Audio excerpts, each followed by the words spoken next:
அன்பு நெஞ்சங்களே, அனைவரையும் குட்டிக்கதை நிகழ்ச்சியில் வரவேற்கிறேன். இன்னைக்கு நம்ம பார்க்க போகிறது ராமாயணத்துடைய மிக அற்புதமான, அறியப்படாத, மிகவும் பேசப்படாத ஒரு கதாபாத்திரம் ஸ்ருதகீர்த்தி. ஸ்ருதகீர்த்தி யார்? ராமாயணத்தில் ராமருக்கு சீதை கூட திருமணம் நடக்குது. ராமருடைய 3 சகோதரர்களாக இருக்கக்கூடிய பரதன், லக்ஷ்மணன், சத்ருகனன். இந்த லக்ஷ்மணனும் சத்ருகனனும் சுமித்திரோட குழந்தைங்க, இரட்டை குழந்தைகள். லக்ஷ்மணன் ராமர்கிட்ட ரொம்ப அன்பாகவும், சத்ருகனன் பரதன்கிட்ட ரொம்ப அன்பாகவும் இருக்கிறாங்க.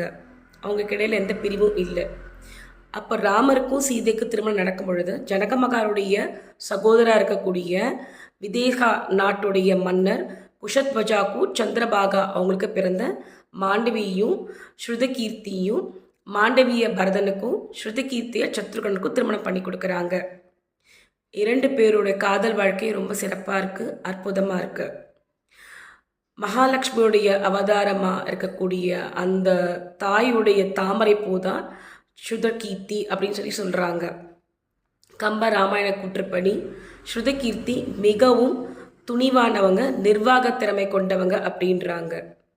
ஆமாம், எப்போ தன்னுடைய கணவர் சத்ருகனன் ராமர் காட்டுக்கு போன பிறகு பரதனும் காட்டில் இருக்கும் பொழுது நாடை ஆளக்கூடிய பொறுப்பு எடுத்துக்கிட்டாரோ, அத்தைமார்களும் உறங்கி கொண்டிருந்த தன்னுடைய சகோதரி ஊர்மிளையையும் மாண்வியையும் தன் நாட்டையும் தன் கணவன் கூட ரொம்ப அழகாக நிர்வாகம் பண்ணது ஸ்ருதகீர்த்தி தான்.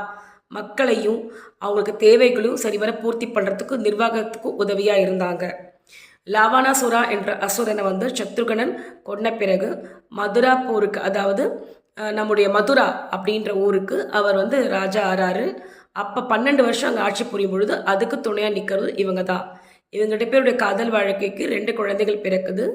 சுபானு அந்த பையனை நம்முடைய மதுராக்கு அரசராக்குறாங்க. அப்புறம் சத்ருகதி அவர் விதிசா அப்படின்ற ஊருக்கு அரசராக்குறாங்க. திறம்பட ஆட்சி அமைக்கிறதும், கணவனுக்கு ஆலோசனை சொல்கிறதையும், மக்களை எப்படி பாதுகாப்புன்றதுக்கு வழிமுறைகளையும் இவங்க ரொம்ப அழகாக உரைக்கிறாங்க. சீதை எப்போ பூமா தேவி கிட்ட போகிறாங்களோ அப்போது மாண்டவியும் ஊர்மிளையும் இறக்கிறதுக்கு துணியும் பொழுது அவங்களோட சேர்ந்து ஸ்ருதகீர்த்தியும் இறந்துடுறாங்க. அற்புதமான ஒரு கதாபாத்திரம், அறியப்படாத இருந்தவங்களோட திறமையை நாம் தெரிஞ்சுக்கலாம். நன்றி, வணக்கம்.